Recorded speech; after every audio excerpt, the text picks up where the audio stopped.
On July 17th, 2009, Nickelodeon organized an event on their cable channel, known as the Ultimate SpongeBob Sponge Bash Marathon. The marathon was conducted approximately 10 years after the airing of the first SpongeBob episode, as it was meant to celebrate the 10-year anniversary of the series. And at the time, there were 13 brand new episodes along with 20 reruns that ran for around 2 days. But even during Nick at Night hours, episodes of SpongeBob would continue to air until July 19th, when the final premiere was shown. However, at the time this marathon had begun, witnesses began to notice various bugs and screen issues with the channel. Viewers, from kids and adults alike, would rewind and record certain bugs that occurred, such as the paper suddenly switching to the next episode halfway through its screen time, and Help Wanted suddenly skipping 2 minutes forward after the scene introducing SpongeBob himself was shown. These were assumed to be technical glitches, as one of the occurrences resulted in an on-screen graphic being placed on the screen. The graphic read as follows: "Something has gone wrong and we are trying to fix it. We will be back to normal as soon as we can. Sorry." Now, these bugs would only last 3 hours after the marathon started. They would suddenly stop after the 3rd hour, and quality would resume back to normal for the next 21 hours. The next day came. Nick at Night's programming would switch to Nickelodeon for the day, leaving one more day for the marathon to be finished. But over time, viewers would make out very strange, almost frightening occurrences during the second day. These occurrences would come by every 3 to 4 episodes, as if it were a specific pattern set up by someone before they had aired.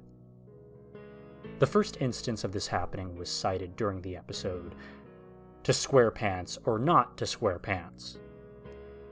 On a specific frame showing SpongeBob's face, the screen would freeze, and complete silence could be heard for at least 11 seconds. After that time was over, the frame would immediately cut to a heavily edited version, one where the outcome was disturbing. SpongeBob's facial expression was swapped to a threateningly angry, out-of-character grin for him. His pupils were constricted, replaced with small dots completely devoid of iris color. His mouth was unnaturally wide, and his teeth were tightly clenched. Lastly, his eyes were pinkened and inflamed, with brown bags forming around his lower eyelids. A distorted rumbling noise could be heard as the edited image was shown, and these edited images would be shown only for 1.5 seconds before resuming back to the episode. And these happenings continued at least 6 more times. Fans of SpongeBob would turn to social media or online fan forums after seeing them, with most of them talking about contacting Nickelodeon somehow and explaining what exactly was happening with proof. Most of the people who investigated did this via email, while others went out of their way to contact corporate. 6 of these incidents would occur, and during the final episode airing, the same incident would occur one more time.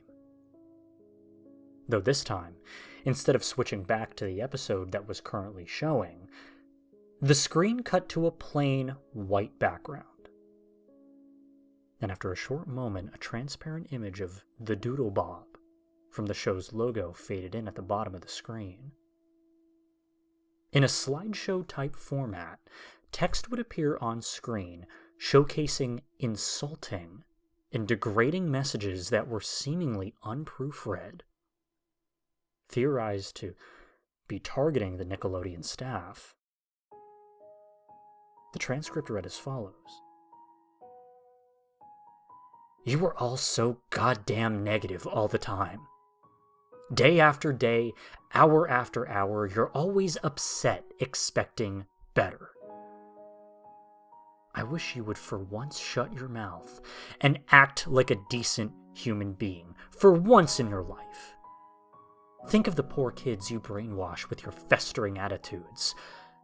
I'm ashamed to even be in the same room. No.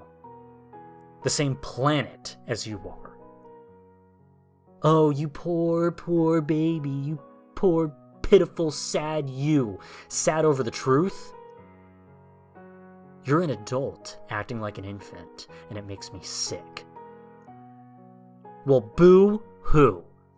Fuck all of you. Fuck it all. You're the reason Art is dead. And you're the reason I relapsed. I'm done. Ugly, sick, disgusting, abhorrent, horrid. You make me want to vomit. And once the last line of text appeared on screen, a loud yet poor quality recording would play of what sounded like a real mental breakdown. Recounts of the incident told that the sounds consisted of a middle-aged man grunting and groaning, with glass shattering and assorted objects being smashed near the microphone. This would last for around 20 seconds before cutting to the same on-screen graphic mentioned previously. And it was soon revealed that these incidents were meant to be a sick joke concocted by a disgruntled employee. One Armand Raphael Ramsey. It was speculated that he planned to quit working for Nick, but wanted to show the viewers how he felt. Armand was restrained in the Nickelodeon corporate office and arrested July 19th, 2009. He was charged with computer tampering, sentenced to 4 years of probation, and fined $2,000 for the signal intrusions.